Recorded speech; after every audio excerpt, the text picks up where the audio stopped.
Hello and welcome to Cooking with Karl. I'm your host, which you probably gathered from the name, Karl. And today we will be cooking some delicious Hartkeks, which is based off the American Schwein Hardtack, but with German superiority.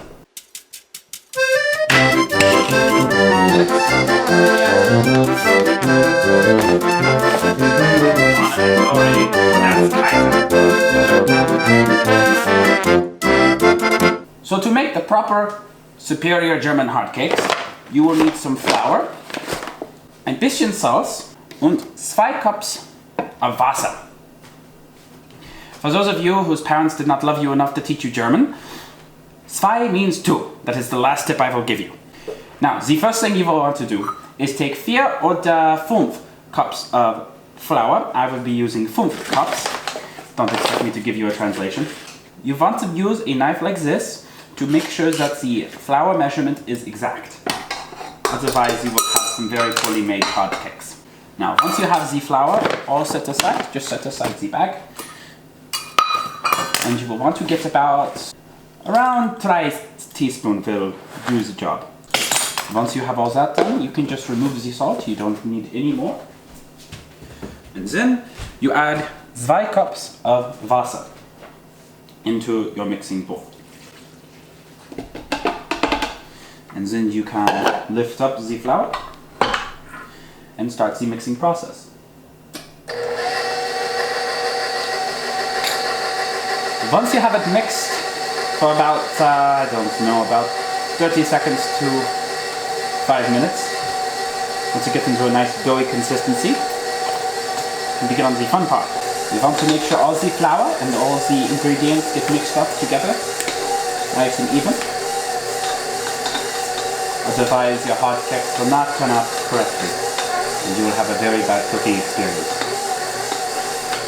You want to make sure that it turns out perfectly for the troops on the front, otherwise they will not be able to have the proper offensive capabilities when the spring of 1980 comes. Once this is mixed up about enough, you want to remove it.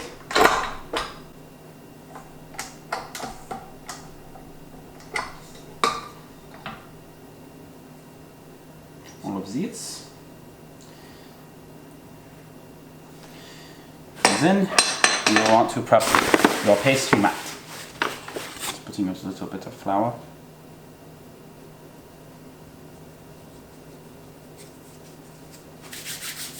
Getting some on your hands.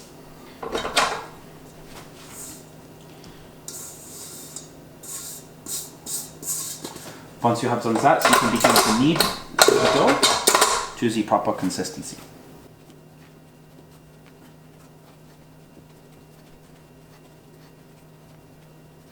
You want to smash it like it's a French fortification in your way to glory.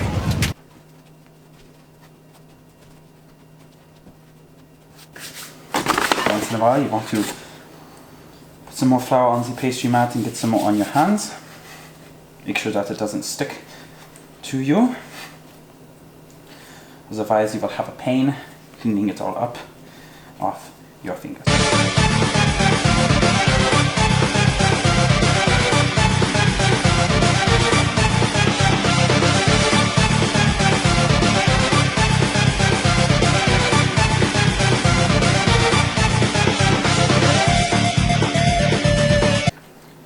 Alright,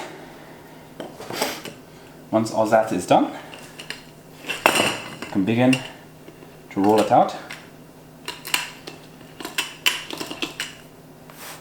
You want to take some flour, you spread it on the rolling pin.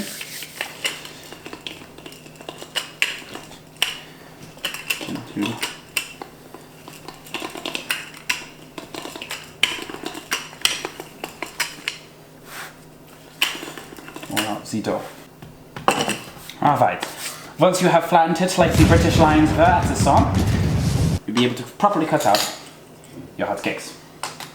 Now, the traditional Hardtack type of cutout is a square, but this is not efficient for packing in terms of the German war machine. You will want to make it a circle so that it can fit perfectly above your can of Fleischkonserve. Now, the proper diameter of these Hartkeks is 11 millimeters. Any wider or any thinner, is fob, and you should feel bad for having fob in your mess kit. I have a perfectly sized cutting utensil that will make the Hartkeks fit perfectly over my can of rye conserve. You want to press it down, make sure that everything is the right thickness, consistent, and perfect for your Hartkeks, otherwise you will have inconsistent results, and that is not what we want. We want consistent results for the troops on the front. You will want to make sure that your oven is at about 350 or 50 und 300. Before you start any of this, I made that mistake, and so I will pay the consequences. You want to put some parchment paper on your pan, otherwise your Hartkeks will stick and be ruined. After you cut out the Hartkek, you want to be very careful and set it on the pan, making sure not to cause it to stretch too much. If you have an imperfection, just abandon it and re-roll it into the dough on your second try. Once you've run out of room to continue making more, you just simply roll it up and then continue to flatten it.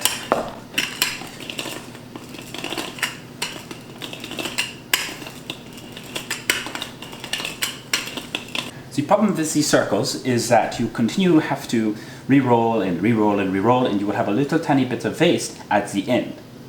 Now, it is easy to see why the lazy Americans and the lazy Anglos and the lazy French go off and do this, because they're lazy and they don't want to continue to redo the work in order to make the perfect ration that fits above your can. On the other hand, as Germans, we like perfection and we will have nothing less. And so we take the extra time to make the rations perfectly fit over our cans of Fleisch conserve, so that they can aesthetically fit together and have a nice look to them as the soldier eats and enjoys his meal.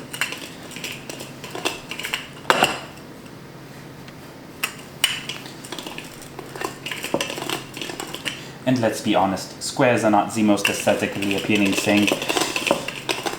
Circles are where it's at. Now, you're going to experience some shrinking when you cook these. So unfortunately, it might be very difficult for you to get the historically accurate 11 millimeters. However, if you don't cry about it. I can't exactly go off and hit you with a bat if you do that improperly. But what you will find is that you will be made fun of on the playground when you eat your lunch. Now, with all that taken care of, we can start the cleanup as the oven heats up. Now, of course, you don't want to watch me clean up this mess, and I'm sure you don't want to clean up the mess that you have just made in your mother's kitchen. So, as the oven heats up, it is currently at 287. I will tell you the baking procedure.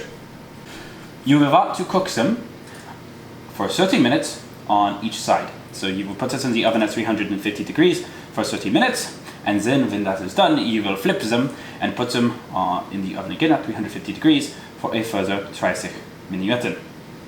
Now before you begin, you will want to take your knife or a fork or something else and poke holes throughout the piece of Hardtack. Now, this may not turn out aesthetic, but the reason why is because if you don't, the Hardtack will crack in the oven and it won't turn out properly. This is what I experienced when I didn't properly puncture the holes in my first batch. So I recommend that you do this properly with a fork or a knife. Don't care about aesthetics, we're looking for practicality here. If you happen to have the proper device to properly puncture the holes and make an aesthetic looking piece, go for it. I highly encourage that. Unfortunately, I don't, so I can't, and my Hardtack will suffer because of it. So, off I go to puncture the holes, and I will come back to you once we are done baking it for the first time.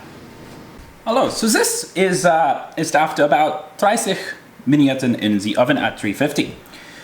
So now it's time to flip them onto their other side, and you will see that the dough has formed a nice brownish tone to it.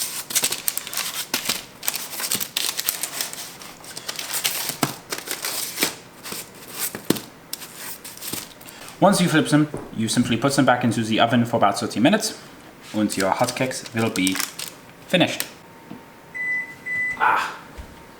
And now we wait for the finished product to be done. Now that you have finished baking your Hartkeks, you will have completely, hopefully baked all the way through, perfect pieces of Hardtack. Now you might have a couple like this that were thicker, because I made a couple mistakes. That won't be as hard, but most of them should be pretty hard to crack.